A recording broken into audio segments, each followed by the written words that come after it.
Israel's world-famous Iron Dome is a unique defense system designed to intercept airborne armaments. For years, Israel has used this system to protect itself from threats posed by Hezbollah and Hamas. The Iron Dome has been admired globally, with many countries expressing interest in acquiring similar technology. It has given Israel a sense of security and emboldened its geopolitical stance. But in the past week, the reputation of the Iron Dome has taken a serious hit. Israel now finds itself in a tight and unexpected position. The Iron Dome, once seen as nearly impenetrable, is no longer delivering 100% or even 90% accuracy. In Iran's latest retaliation, the interception rate dropped to around 65%. As each day passes, Iran's strikes are becoming more effective, while Israel's stockpile of interceptors is rapidly shrinking. Did Israel miscalculate before this conflict began? On June 13th, Israel shocked the world, including Donald Trump, by gaining overnight air superiority over Iran.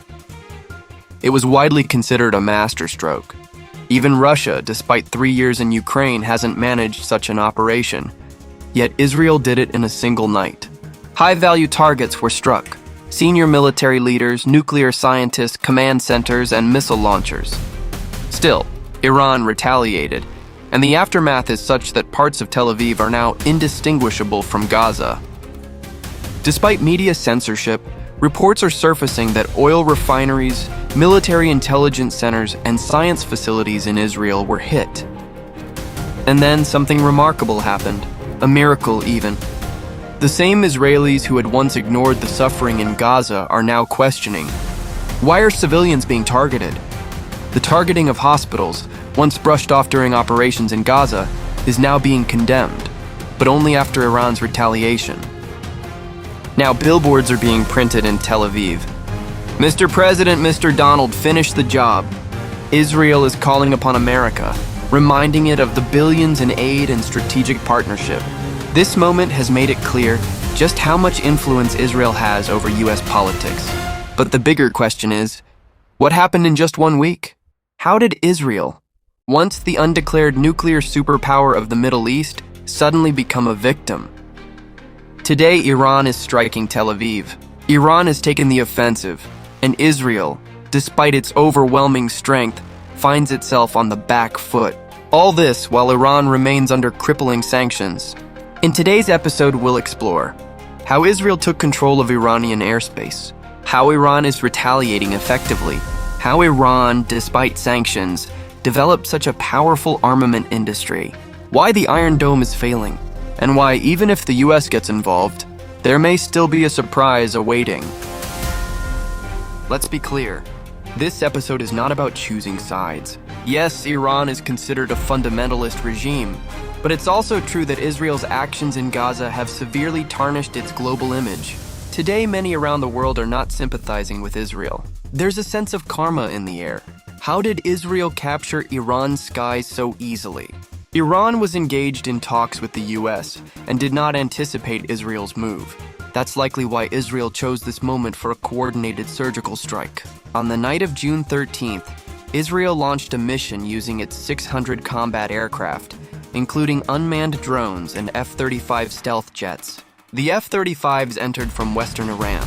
Their first targets were radar stations and command centers. Due to their stealth capabilities, they were barely detectable. Next, they focused on surface-to-air missile systems, rendering Iran's air defenses nearly useless. Iran's systems included outdated Soviet-era S-200s and domestically made Bavar 373s, limited in coverage and capability. Meanwhile, Israel's Heron 3 drones acted as decoys, distracting defenses so the F-35s could strike. After that, F-15s and F-16s followed.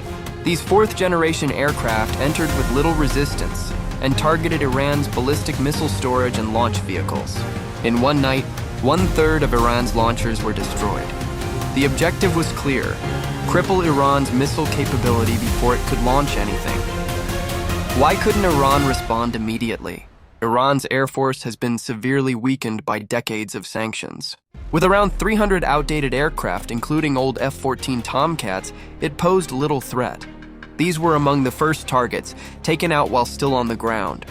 Israel also aimed to neutralize Iran's top military leadership and nuclear scientists, fearing Iran's growing nuclear capability.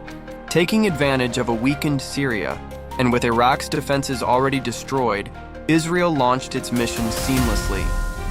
But then came Iran's retaliation. Israel may have dominated the skies, but Iran had prepared for this scenario. Knowing it couldn't match Israel or the US in air power, Iran focused on ballistic missiles.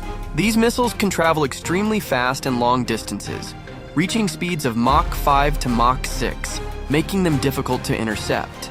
Iran's missile evolution. Iran's missile journey began in 1987 with Shahab-1, a 300-kilometer range missile. Today, Iran possesses one of the most advanced ballistic arsenals in the Middle East. Short-range Shahab-1, Qam-1, Fatih-110. Medium-range Shahab-3, Imad, Ghadr 110, 1,500 to 2,000 kilometers range. These missiles were upgraded to include maneuverable re-entry vehicles, MAR-Vs. As they descend, they change trajectory mid-flight, taking zigzag paths that confuse radar systems and interceptors. Some even deploy submunitions to overwhelm air defenses. On June 19th, Iran used these tactics successfully. Iran also claims to possess hypersonic missiles, like the Fatah-1, with speeds of Mach 13.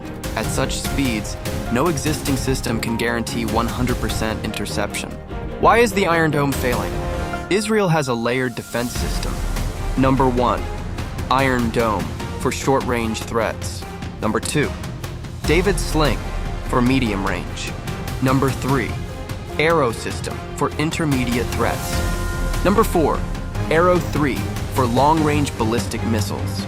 But even the best radar systems can't stop maneuverable or hypersonic weapons, especially in large numbers. Intercepting one missile costs 5 to 10 times more than launching it.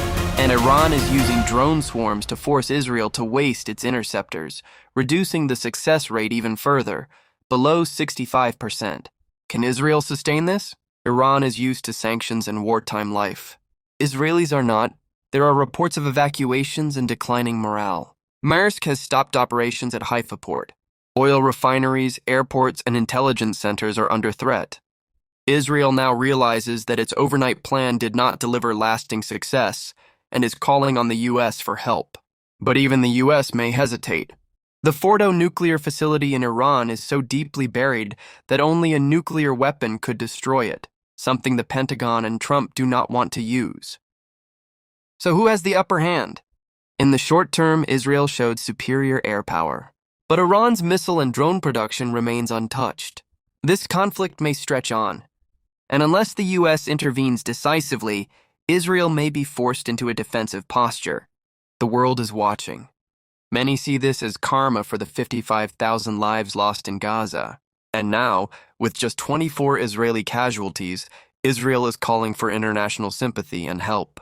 God is watching everything.